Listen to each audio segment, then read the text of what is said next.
It's real easy to get caught up with a F boy. For the purposes of this video, I'm going to refer to them as frog boys. You know why. You just want to keep Google, keep peace with Google. But I think it's important to do this video now as our daughters and sisters and little cousins and nieces get ready to head off to college. They're going to be on their own for the first time. And since they're young, they don't really have a lot of experience with men.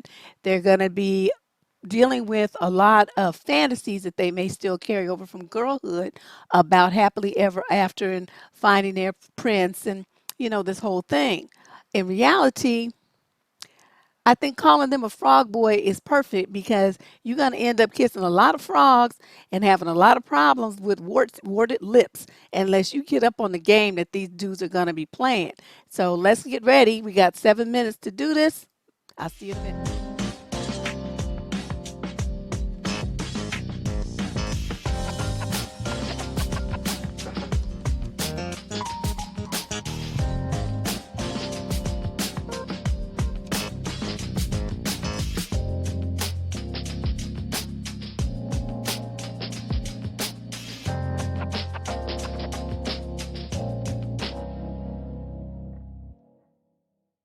If you dating a dude that you find you spend a lot of time making excuses for why he didn't do something or why he did something dumb, chances are you dealing with a frog boy. But I'm going to give you some more in-depth things to look for besides that I think most of you will notice that you have in your relationships. And if you find yourself in a situation like this, you need to exit stage left. Let's get started because I don't have a lot of time. Number one, you chase dude. You are always the one asking him for time, and you asking him for a date, and you asking him for attention. You asking him to call you. You asking him to text you. You complain that he doesn't do it enough or fast enough. You want to see him. He always got some reason why he can't make it happen on the time schedule that you try to set up. Everything has to be based on his availability or when he wants to do something. He never makes time for you. It's always you having to change your plans and make time for him if and when he should decide that he is available. One thing that you may also find is that not only do you have to plan all these dates, you have to pay for them sometimes too, if not most of the time. And then you have to drive to pick him up because you know why? F-boys don't have cars and they don't have no driver's license and they don't have no insurance because they usually don't have no money. They go through their life sponging off of people. But the main thing is, when you do hear from him, you're looking for like these good morning texts and good evening, sweetheart, and all this kind of stuff. You ain't going to get that. What you're going to get when you do hear from him is going to be something about some booty. Okay, somehow he's going to work it into that. He want to come over for that. He wants you to come over to his house for that. There's always some aspect where he's trying to get you alone and work it up to that kind of situation. You need to watch for that. The second thing is that after you do all that planning and scheduling around him, there's what I call the horrible trio of behaviors that will follow. You will find that he cancels at the last minute after you've done all that work and then canceled on your friends and didn't do your report you were supposed to do and all this stuff. Or B, he shows up so late that you missed the movie or you missed the reservation, the dinner reservation.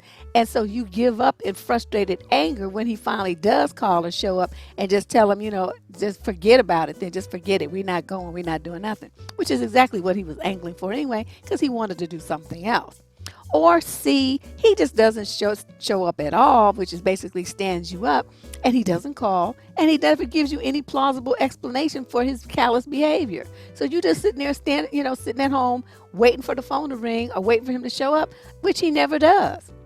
The third thing that I think you should be looking around for is this feeling that you're just a squirrel in a tree trying to find a nut. That desperate hunt that squirrels do as they try to store enough nuts to get them through the cold, freezing, lonely winter. That's you. You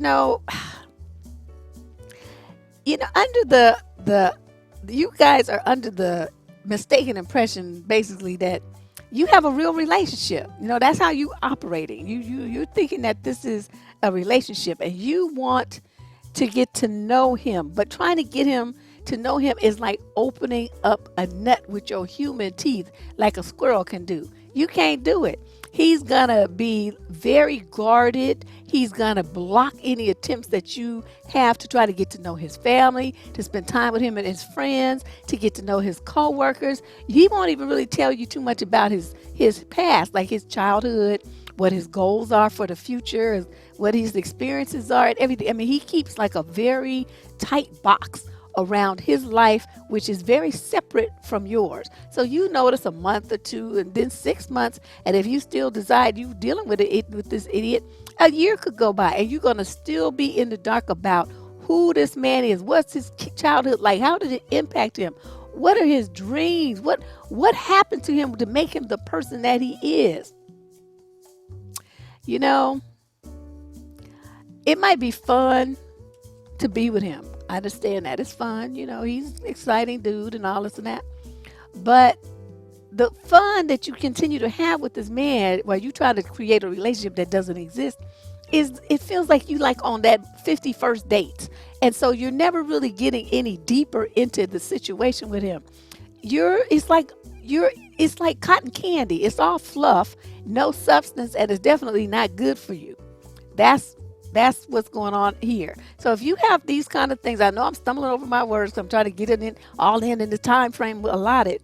But I think this should give you a clue. If you start seeing these behaviors or feeling these kind of things, or you're doing these kind of things and doing too much to keep things going, and he's not really doing much of anything, that should be your clue that you're dealing with a frog boy, and you need to kick his behind back into the pond from whence he came. Please become a subscriber to this channel and share a link or two. Watch these videos that are very closely related to this subject matter, and look out for the next 7-minute lesson on life and love with Deborrah Cooper. I'll see you soon. Bye-bye.